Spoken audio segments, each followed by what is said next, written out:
নারীর প্রতি সহিংসতার বিরুদ্ধে সচেতনতা বৃদ্ধিতে কেন্দ্রীয় শহীদ মিনার প্রাঙ্গণে বাংলাদেশ মহিলা পরিষদের আয়োজনে চলছে রোকেয়া রান।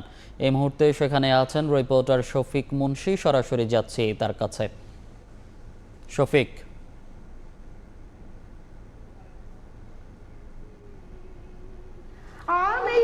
নারী এবং কন্যার প্রতি যে কোনো ধরনের সহিংসতা প্রতিরোধে বাংলাদেশ মহিলা পরিষদ কিন্তু আজ ভিন্নধর্মী একটি আয়োজনের ব্যবস্থা করেছে। তারা নারী এবং কন্যাদের যে কোনো ধরনের সহিংসতা প্রতিরোধে সচেতনতা বৃদ্ধির জন্য আজ একটি বিশেষ ধরনের রোকেয়া রান কর্মসূচি হাতে নিয়েছে।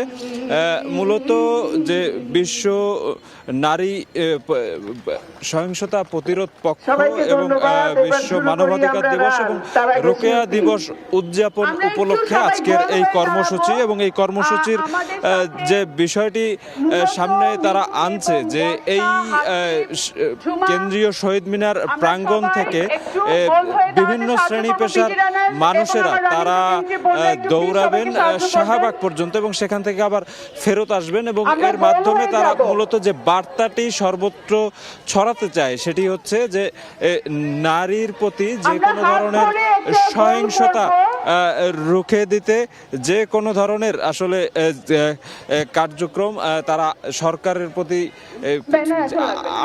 নিবেদন করছেন, যেন যে সরকারের পলিসিও আসলে সেভাবে তৈরি করা হয়। একই সাথে প্রতিটি ঘরে ঘরে যেন যারা আছেন আসলে মানুষ এবং অভিভাবকরা তারা যেন আসলে এই নারীর প্রতি সহিংসতা প্রতিরোধে যে কোনো ধরনের ভূমিকা রাখেন এবং সচেতন হন।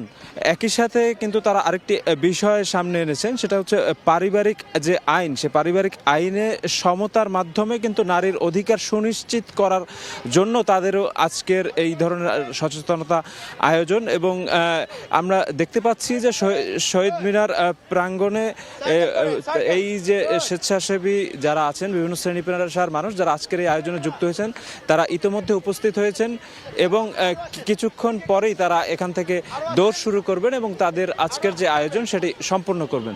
তো এই ছিল আমার কাছে কেন্দ্রীয় শহীদ মিনার প্রাঙ্গণ থেকে সর্বশেষ। সরাসরি যুক্ত ছিলাম কেন্দ্রীয় শহীদ মিনার থেকে।